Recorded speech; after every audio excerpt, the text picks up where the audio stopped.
욥기 25장 빌닷의 세 번째 충고. 수아 사람 빌닷이 다시 욥을 비난했다. 하나님은 주권자시요 무시무시한 분이시네. 우주의 모든 것이 그분의 계획대로 착착 움직이지. 그분의 천군 천사를 누가 다 헤아릴 수 있겠는가. 어딘들 그분의 빛이 비치지 않겠는가. 한낱 인간이 어찌 하나님께 맞설 수 있겠는가. 별 볼 일 없는 사람이 어찌 죄 없는 채 할 수 있겠는가. 하나님이 보실 때는 달도 흠이 있고 별들도 완전하지 않거늘 그에 비하면 민달팽이와 구더기에 불과한 평범한 사람들이야 더 말할 나위가 있겠는가. 욥기 26장 욥의 대답. 욥이 대답했다. 힘없는 사람에게 정말이지 큰 힘이 되어주는군. 절묘하게 때를 맞추어 도우러 왔어. 혼란에 빠진 사람에게 그런 멋진 충고를 하다니 통찰력이 정말 기가 막히군. 도대체 이 모든 것을 어디서 배웠나? 어디서 그렇게 대단한 영감을 얻었는가 말이네. 죽어 땅에 묻힌 모든 자와 깊고 깊은 바다에 빠져 죽은 모든 이가 고통으로 몸부림치네. 하나님 앞에서는 지옥이 활짝 열리고 무덤도 파헤쳐져 훤히 드러난다네. 그분은 형체 없는 공간에 하늘을 펼치시고 텅 빈 허공에 땅을 매다시네. 뭉게구름 자루에 물을 부어 넣으시고 그 자루가 터지지 않게 하시지. 시간이 지남에 따라 달이 적절히 찼다 이을었다 하게 하시네.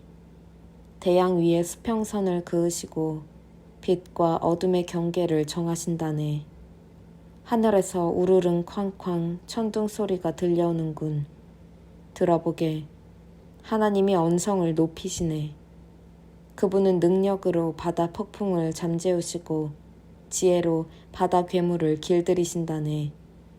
입김 한 번으로 하늘을 맑게 하시고 손가락 하나로 바다뱀을 눌러버리시네.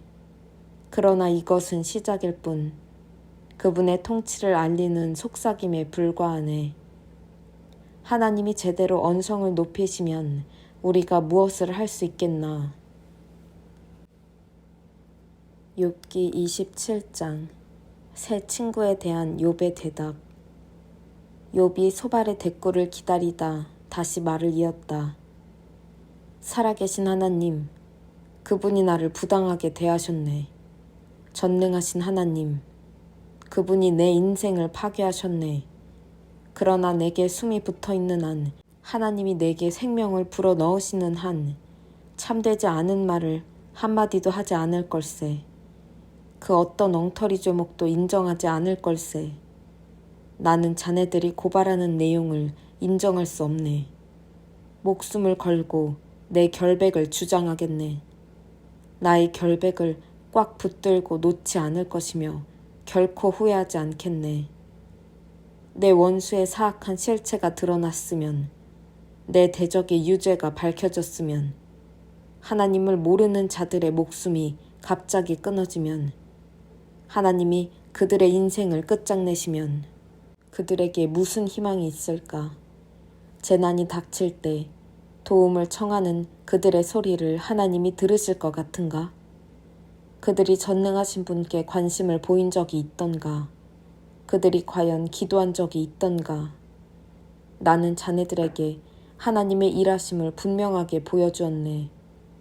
전능하신 하나님에 대해 어떤 것도 감추지 않았어. 증거는 바로 자네들 앞에 있네. 자네들이 직접 볼 수 있지. 그런데도 어찌 허튼 소리를 계속하는가. 자네들이 했던 말을 그대로 자네들에게 돌려주겠네.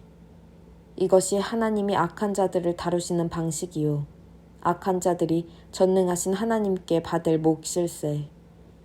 그 자식들은 모두 비명 횡사하고 식탁에 올릴 빵이 부족할 것이네. 그들은 전염병으로 죽을 것이나 과부들은 남편이 죽어도 눈물 한 방울 흘리지 않을 걸세. 그들이 제 아무리 돈을 많이 벌고 최신 유행에 맞는 멋진 옷들을 사들여도 결국에는 선한 사람들이 그 옷을 입고 착한 사람들이 그 돈을 나누어 가질 거야. 그들이 아무도 근사한 집을 지어도 그 집은 한 차례의 겨울도 버티지 못할 걸세. 부자로 잠자리에 들지만 깨어나 보면 빈 털털이라네.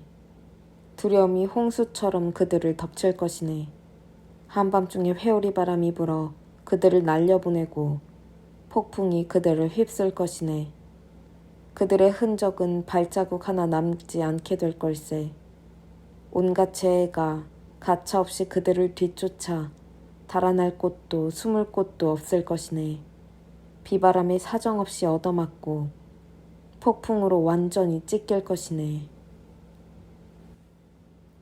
욥기 28장. 우리는 은을 품은 광맥이 있다는 것과 어떤 광석에서 금을 정련해 내는지 알고 있네. 철은 땅속에서 캐내고 구리는 광석을 녹여 얻지. 광부들은 어두운 땅속을 뚫고 들어가 산에 뿌리를 더듬어 광석을 찾고 숨막히는 어둠 속에서 파고 또 판다네. 그들은 사람들의 자취가 없는 먼 곳에 수직 갱도를 파고 밧줄을 내려 갱도 안으로 들어가네. 지구 표면이 곡창지대라면 그 심층은 대장간이라서 광석에서 사파이어를 떼어내고 암석에서 금을 캐내지.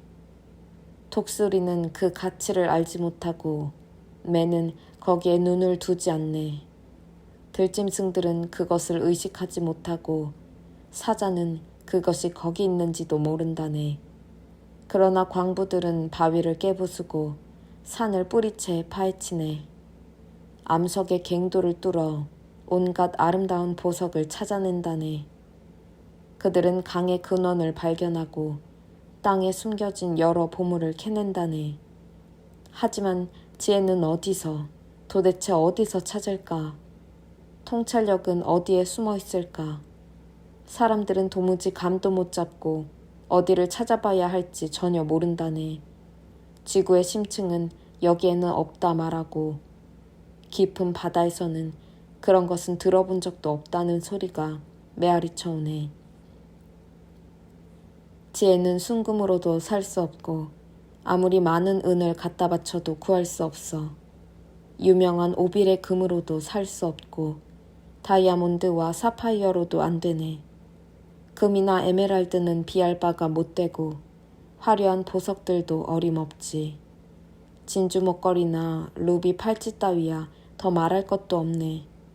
하나같이 지혜를 사는데 필요한 계약금에도 못 미치지. 황금이나 아프리카 다이아몬드를 아무리 높이 쌓아도 지혜의 상대가 될 수 없다네. 그럼 지혜는 어디서 오며 통찰력이 있는 곳은 어디일까? 아무리 둘러보아도 아무리 깊이 파 들어가도 아무리 높이 날아도 찾을 수 없네. 묘지를 샅샅이 뒤지고 죽은 이들에게 물어보게. 우리도 그것의 소문만 들어봤소 하고 말할 걸세. 지혜에 이르는 길은 하나님만 아시고 지혜를 찾을 수 있는 곳 역시 그분만이 아신다네. 그분은 지상의 모든 것이 어디에 있는지 아시고 하늘 아래 모든 것을 보신다네. 바람에게 명하여 불게 하시고 물의 양을 재어 나누시고 비가 어떻게 내릴지 정하시고 천둥 번개가 터지게 하신 후에 하나님은 지혜를 보셨네.